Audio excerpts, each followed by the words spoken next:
السلام عليكم ورحمة الله وبركاته. الحمد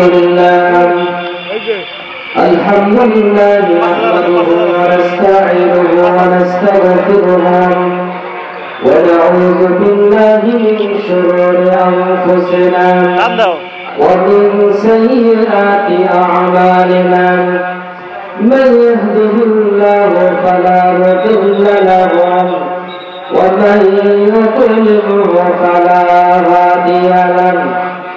ونشهد أن لا إله إلا الله وحده لا شريك له الملك وهو على كل شيء قدير. الذي أرسله بالحق بشيرا ونذرا وداعيا إلى الله بإذنه وسراجا وقمرا منيرا. فقد قال الله تعالى في كلامه المجيد وفرقانه الحميد. أعوذ بالله من الشيطان الرجيم. بسم الله الرحمن الرحيم. وإذا لقوا الذين آمنوا قالوا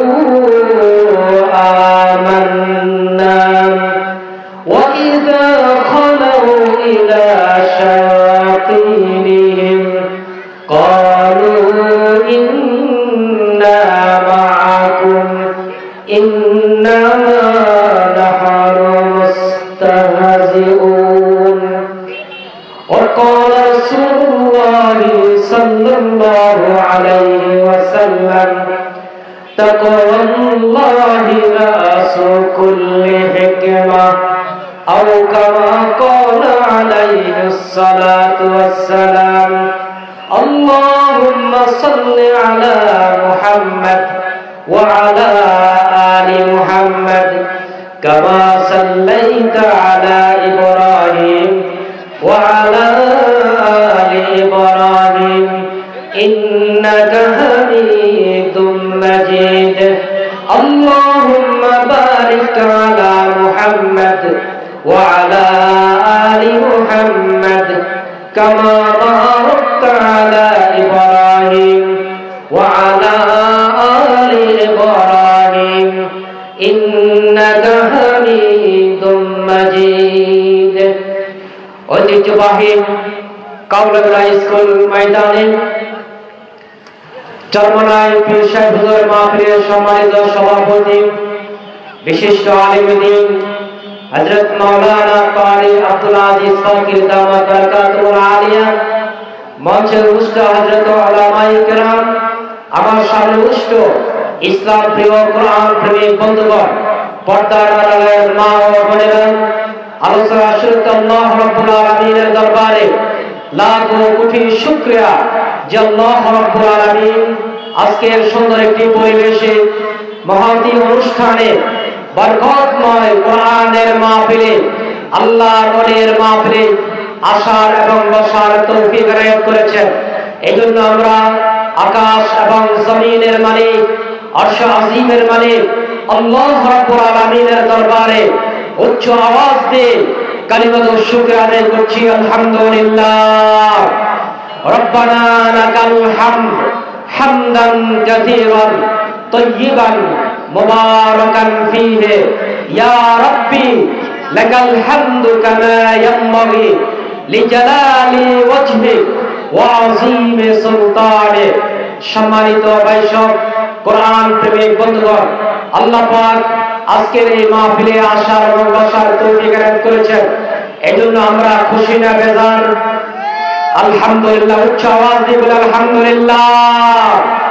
যারা এখনো এদিক সেদিক ঘোরাফেরা করছেন, মেহেরবানি করে আপনাদের কাছে বিনীত আবেদন, সকল কাজ বন্ধ করে দিয়ে আজকের কোরআন এবং হাদিসের মাহফিলে, আল্লাহর ওলির মাহফিলে আমরা ঘোরাফেরা না করে চলে আসার জন্য আমি সকলের কাছে বিনীতভাবে অনুরোধ করছি। সম্মানিত ভাইসব, কোরআনে কারীম থেকে একটি ছোট্ট আয়াতে কারিমা তেলাওয়াত করেছি। এই আয়াতের প্রসঙ্গে আল্লাহ পাক যদি তৌফিক দান করেন, ছোট্ট দুই একটি কথা বলে আমি আমার আলোচনা শেষ করব।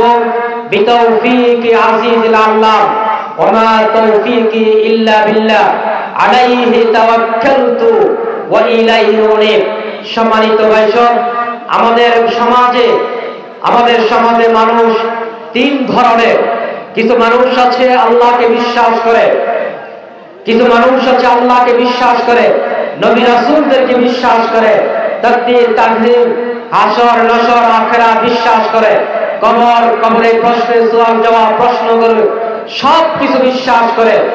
কোরআনের ভাষায় তাদেরকে বলা হয় মুমিনুন।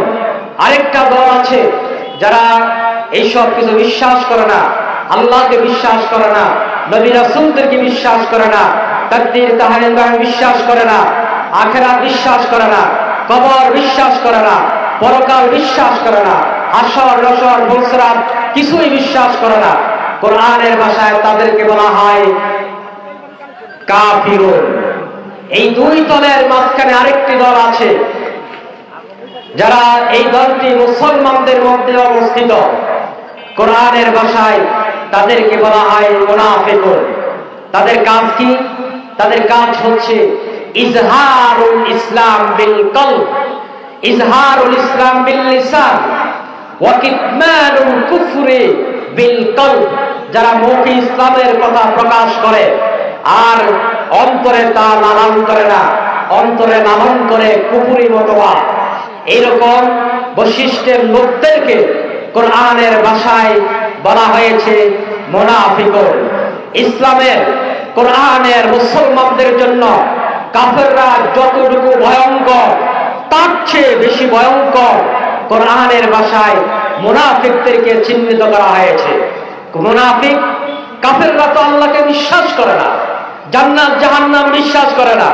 তারা আমাদের কাছে স্পষ্ট যে তারা আমাদের বিদ্বেষী, তারা আমাদের শত্রু, ইসলামের শত্রু, কোরআনের শত্রু, মুসলিম উম্মাহর শত্রু, আমাদের কাছে স্পষ্ট।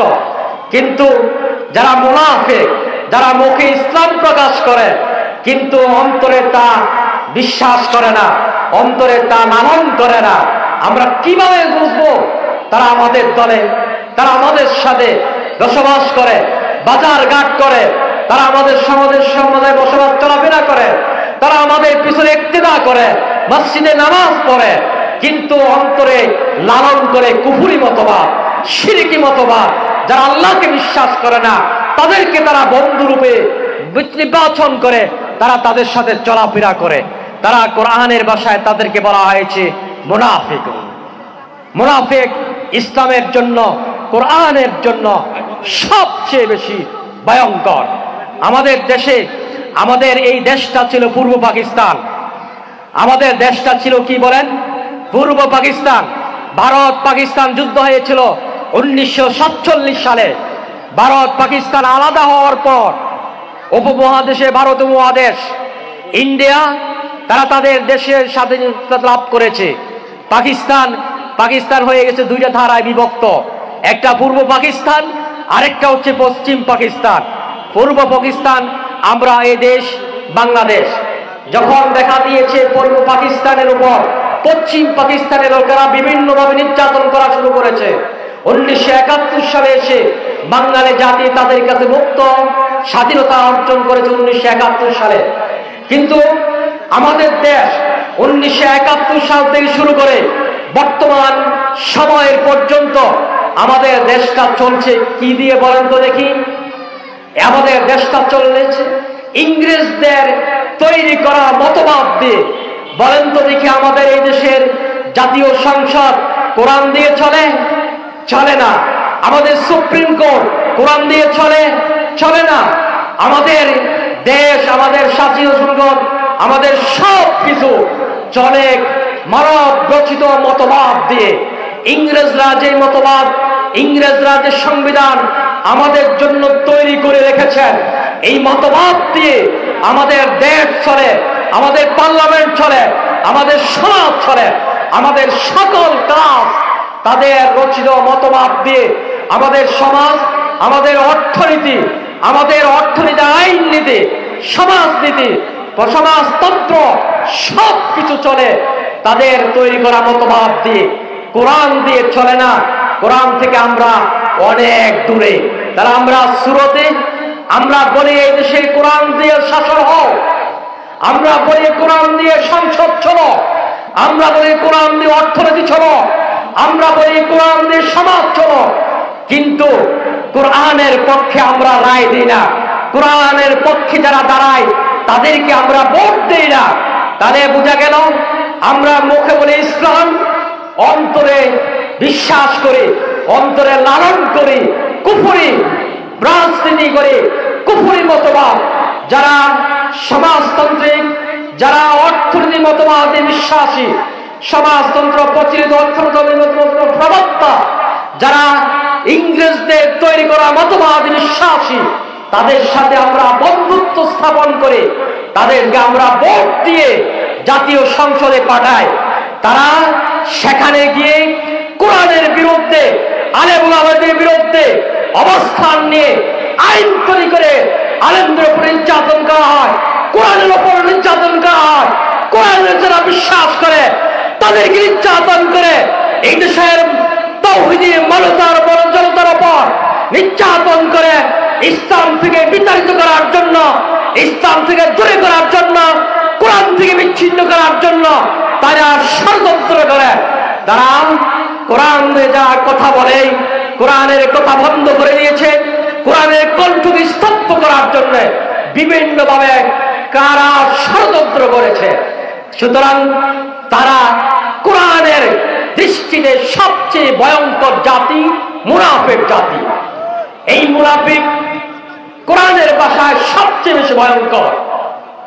এই মুনাফিক যারা ইসলাম বলে সুরত ধরছে কোরআনের, সুরত ধরছে মুসলমানের, কোরআন ওনার সাথে তারা বন্ধুত্ব স্থাপন করে, কিন্তু তারা অন্তরে লালন করে কুফরি মতবাদ, সমাজতন্ত্রের মতবাদ, অর্থনীতি প্রচলিত অর্থনীতি প্রবক্তা যারা কার্ল মার্কস লেনিনের মতবাদ ধারণ করে তারা এই বর্তমান সমাজে চলাফেরা করছে। সুতরাং এই মুনাফিকদের আমাদের সমাজে আছে না নাই? জোরে বলেন, আরো জোরে বলেন, আছে না নাই? আমাদের সমাজের প্রতিটা স্তরে, প্রতিটা ক্ষেত্রে তারা ছড়িয়ে ছিটিয়ে আছে আমাদেরকে ঘায়েল করার জন্য। সুতরাং কোরআনের আলোকে মুনাফিকদের সবচেয়ে বেশি ভয়ঙ্কর জায়গা কিয়ামতের ময়দানে তাদের স্থান হবে জাহান্নাম। জাহান্নামের সবচেয়ে নিম্নস্তম যে স্থানটি ওয়াইল নামক জায়গা, সেটা হচ্ছে মুনাফিকদের জন্য। আল্লাহ রাব্বুল আলামিন কোরআনে কারীমে ইরশাদ করেন, ওয়াইযা লাকুল্লাযীনা আমানু ক্বালু আমান্না ওয়াইযা খালাউ ইলা শায়াতিনিহিম ক্বালু ইন্না মাআকুম ইন্নামা নাহনু মুস্তাহজিউন। আল্লাহ রাব্বুল আলামিন বলেন, মুনাফিকদের অন্যতম একটা বৈশিষ্ট্য, তারা যখন মুমিনদের সাথে একত্রে তারা সাক্ষাৎ করে তারা বলে ক্বালু ইন্না মাআকুম ক্বালু আমান্না, তারা তখন বলে আমরা তো ঈমানদার। আর যখন তারা গোপনে, যখন তারা অন্তরে শয়তানদের সাথে, যারা কার্ল মার্কসের মতবাদে বিশ্বাসী, যারা লেনিনের মতবাদে বিশ্বাসী, যারা কুফরি মতবাদে বিশ্বাসী, তারা একসাথে সাথে যখন সাক্ষাৎ করে মিলিত হয় তখন তারা বলে আমরা তো তোমাদের সাথে আছি, ইন্নামা নাহনু মুস্তাহজিউন, আমরা তো শুধুমাত্র উপহাস করে, আমরা তো ঠাট্টা বিদ্রুপ করে মুসলমানদের সাথে, ইমানদারদের সাথে, কোরআনওয়ালাদের সাথে আলেমদের সাথে যখন আমরা সাক্ষাৎ করি, মিলিত হয়, তখন আমরা বলি আমরা তো ঈমানদার, আমরা তো কোরআনওয়ালা, আমরা তো আল্লাহকে বিশ্বাস করি, জান্নাত জাহান্নাম বিশ্বাস করি, হাসর নসর বিশ্বাস করি। কিন্তু যখন তারা শয়তানদের সাথে সাক্ষাৎ করে, যখন তারা শয়তানদের সাথে মিলিত হয়, তখন তারা বলে আমরা তো তোমাদের সাথে আছি। মুনাফিকদের বৈশিষ্ট্য, তারা অন্তরে বলে ইসলাম, আর তারা মুখে বলে ইসলাম, অন্তরে বলে কুফরি, অন্তরে বলে আরেক, কান্তরে বলে আবু জাহেলের উত্তরসূরি। আমাদের সমাজে প্রতিটা রন্ধ্রে রন্ধ্রে, আমাদের প্রতিটা সেক্টরে, আমাদের প্রতিটা ক্ষেত্রে তারা লালন করে আছে, বসে আছে, আমাদের উপর তারা প্রভাব বিস্তার করছে। সুতরাং ভাইয়েরা, এই আয়াতের তাফসীর করতে গিয়ে রাইসুল মুফাসসিরিন আল্লামা আব্দুল্লাহ ইবনে আব্বাস রাদিয়াল্লাহু তাআলা আনহু বলেন, এখানে এই আয়াতে শয়তান দ্বারা, শায়াতিন দ্বারা যাদেরকে বলা হয়েছে, বর্তমান সমাজে যেমনি ভাবে আমাদের সমাজে মুনাফিকদের বসবাস, তেমনি ভাবে আরব সমাজে রাসূলুল্লাহর জামানা এইরকম বড় বড় মুনাফিকদের বসবাস ছিল। রাসূলুল্লাহর পিছনে ইক্তেদা করেছিল রাইসুল মুনাফিকিন আব্দুল্লাহ ইবনে উবাই, তার সঙ্গী সাথীরা কাব বিন আশরাফ রাদিয়াল্লাহু তাআলা আনহু। এখন আমরা বলতে পারি না কাব বিন আশরাফ মুনাফিকদের সবচেয়ে বড় লিডার আরব বিশ্বের মধ্যে। রাইসুল মুফাসসিরিন আব্দুল্লাহ ইবনে আব্বাস রাদিয়াল্লাহু তাআলা আনহু বলেন, এখানে শায়াতিন দ্বারা এইরকম বড় বড় যারা মুনাফিক ছিল তাদেরকে বোঝানো হয়েছে।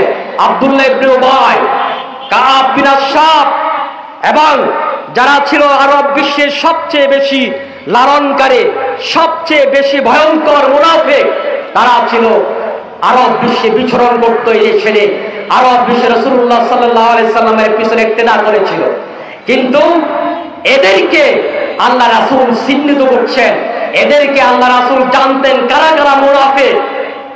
আল্লাহ রাসূলের লিস্ট করা মুনাফিকদের একটা তালিকা ছিল, এই তালিকা ছিল হযরত হুযায়ফা রাদিয়াল্লাহু তাআলা আনহুর কাছে। হযরত হুযায়ফা রাদিয়াল্লাহু তাআলা আনহুর কাছে মুনাফিকদের একটা তালিকাও ছিল। হযরত ওমর রাদিয়াল্লাহু তাআলা আনহু একবার হযরত হুযায়ফা রাদিয়াল্লাহু তাআলা আনহুকে বলছেন, ভাই হুযায়ফা, হুযায়ফা রাদিয়াল্লাহু তাআলা আনহু, আমি জানি তোমার কাছে আরব বিশ্বের মুনাফিকদের তালিকা রয়েছে। সাহাবীদের মধ্যে যারা মুনাফিক, রাসূলুল্লাহর পিছনে যারা ইক্তেদা করেছিল, রাসূলুল্লাহর পিছনে যারা নামাজ পড়েছিল, তাদের এই মুনাফিকদের একটা তালিকা তোমার কাছে রয়েছে। হযরত হুযায়ফাকে বললেন, হুযায়ফা, জানি না তোমার এই তালিকার মধ্যে, রাসূলুল্লাহর এই তালিকার মধ্যে তোমার কাছে যে তালিকা রয়েছে, এই তালিকার মধ্যে কি আমার মতো ওমরের নামটা আছে কিনা? হযরত ওমর, যিনি ইসলামের দ্বিতীয় খলিফা ছিলেন, জান্নাতের সুসংবাদ প্রাপ্ত 10 জন সাহাবীর মধ্যে হযরত ওমর রাদিয়াল্লাহু তাআলা আনহু ছিলেন দ্বিতীয় নম্বরে। এই ওমর রাদিয়াল্লাহু তাআলা আনহু চোখের পানি ছেড়ে দিয়ে হযরত হুযায়ফা রাদিয়াল্লাহু তাআলা আনহুকে প্রশ্ন করছেন, হুযায়ফা, রাসূলুল্লাহর এই তালিকার মধ্যে, মুনাফিকদের তালিকার মধ্যে আমার নামটা আছে কিনা বলো। হযরত হুযায়ফা রাদিয়াল্লাহু তাআলা আনহু যখন হযরত ওমর রাদিয়াল্লাহু তাআলা আনহু কানে কানে বলছেন, ইয়া আমিরাল মুমিনিন, ইয়া খলিফাতুল মুসলিমিন, মুবাশশির বিল জান্নাহ, জান্নাতের সুসংবাদ প্রাপ্ত হযরত ওমর রাদিয়াল্লাহু তাআলা আনহুকে বলছেন, ভাই ওমর, রাসূলুল্লাহর মুনাফিকদের তালিকার মধ্যে আপনার মতো ওমরের নাম নাই। জোরে জোরে বলেন সুবহানাল্লাহ। সুতরাং ভাইরা আমার, এইরকম মুনাফিকরা আরব বিশ্বে যেমনি বিচরণ করেছিল, আমাদের সমাজেও আমাদের পাশে বসবাস করে, একসাথে চা দোকানে চা পান করি, পান খায়, সিগারেট খায়, একসাথে নাস্তা করে, উঠা বসা করে, বাজার করে, এইরকম মুনাফিকরা আমাদের সমাজে বসবাস করে। ইসলামের বিরুদ্ধে যারা অনুসরণ করছে, ইসলামের বিরুদ্ধে যারা অবস্থান করছে, আমাদের সমাজে এইরকম মানুষও আছে যারা মনে প্রাণে বিশ্বাস করেছে, মহব্বত করেছে আল্লাহর ওলির এই মাহফিলটা হোক এখানে, ঠিক কিনা বলেন? কিন্তু ভাইরা আমার, আমাদের সমাজে এরকম মানুষও আছে যারা মনে প্রাণে বিশ্বাস করে নাই এখানে আল্লাহ ওলির কোরআনের মাহফিলটা না হোক, মনে মনে তিরস্কার, মনে করে ঘৃণা করেছে, তারা পছন্দ করে নাই। আফসোস তাদের জন্য যারা কোরআন ওয়ালাদেরকে মহব্বত করে করতে পারে নাই, কোরআনকে মহব্বত করতে পারে নাই, যাদের কাছে কোরআনের জ্ঞান আছে তাদেরকে মহব্বত করে পারে নাই। রাসূল করিম সাল্লাল্লাহু আলাইহি ওয়াসাল্লাম বলেছেন, আল্লাহ আলিমু আল্লাযী ইয়ামাল বিমা ইয়ালাম। আলেম তো সেই ব্যক্তি যে ব্যক্তি তার জ্ঞান অনুযায়ী আমল করে থাকে। সুতরাং এখানে আল্লাহর ওলি আসতেছেন, আমরা সকলে খুশি না বেজার? আর অজর বলেন খুশি না বেজার? আলহামদুলিল্লাহ। যারা এখনো প্যান্ডেলের ভিতরে এখনো যারা আসেন নাই, দ্রুত সকল কাজ বন্ধ করে দিয়ে তাফসীর কোরআনের মাহফিলে, আল্লাহর ওলির মাহফিলে চলে আসার জন্য বিরতভাবে অনুরোধ করছি।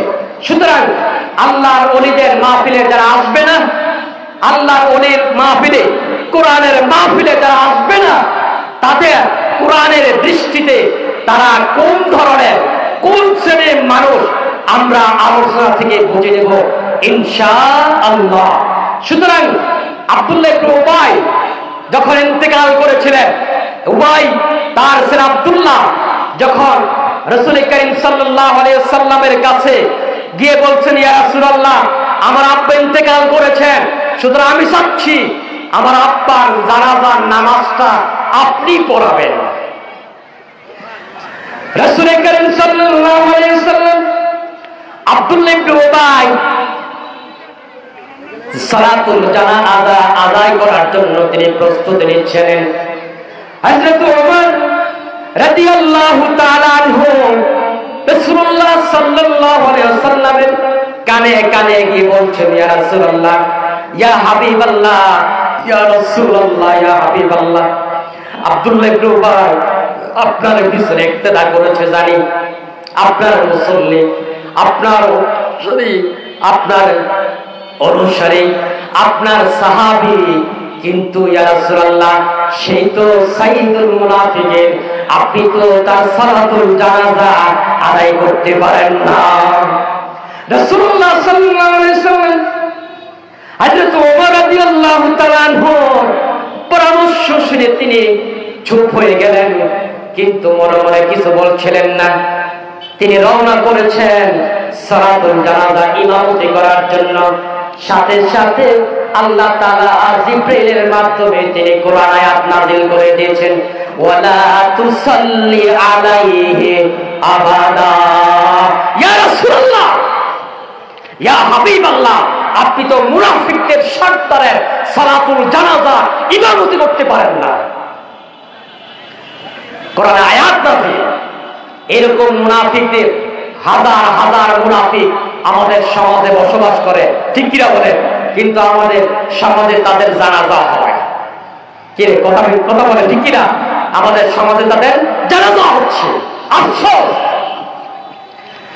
রাসূল করিম সাল্লাল্লাহু আলাইহি ওয়াসাল্লামের সাহাবীরা আল্লাহর নবীকে জিজ্ঞেস করলেন, ইয়া রাসূলুল্লাহ, ইয়া হাবিবাল্লাহ, যারা মুখে বলে ইসলাম, অন্তরে কুফরি লালন করে, তাদেরকে আমরা কিভাবে চিনব ইয়া রাসূলুল্লাহ? তাদেরকে আমরা কিভাবে চিনব ইয়া রাসূলুল্লাহ? কিভাবে আমরা চিনতে পারবো? আফসোস, আল্লাহর নবী মুসলিম শরীফের হাদিস, আল্লাহর নবী হাদিস শরীফে ইরশাদ করেছেন, আয়াতুল মুনাফিকি সালাসা, মুনাফিকদের আলামত তিনটা। ওয়াফি রিওয়ায়াতিন উখরা ওয়া ইযা গাদারা ফাজারা। আরেকটা হাদিসে রিওয়ায়াতে আরেকটা বর্ণনা রয়েছে, মোট 4টা রাসূল করিম সাল্লাল্লাহু আলাইহি সাল্লাম মুনাফিকদের আলামত তিনি বর্ণনা করেছেন। মুনাফিকদের আলামত, মুনাফিকদের আলামত আপনি কিভাবে চিনবেন? কারণ সে তো আপনার সাথে নামাজ আদায় করে, আপনি তো চিনতে পারবেন না। সুতরাং রাসূল করিম সাল্লাল্লাহু আলাইহি সাল্লাম এক নম্বরে বলেছেন ওয়া ইজা হাদাসা কাযিবা, যখন সে কথা বলে মিথ্যা বলে। ওয়া ইজা ওয়াদা আখলাফা, যখন সে ওয়াদা করে ভঙ্গ করে। ওয়া ইজা তুমিনা খানা, যখন সে আমানতে খেয়ানত করে। 4 নাম্বার, যখন সে ঝগড়া করে, অশ্লীল ভাষায় ঝগড়া করে, গালিগালাজ করে। এই 4টা আলামত যাদের মধ্যে পাওয়া যাবে তারাই কোরআনের হাদিসের আলোকে খাঁটি মুনাফিক। মুনাফিকদের অবস্থান হবে ইন্নাল মুনাফিকিনা ফিদ দারিকিল আসফালি মিনান নার।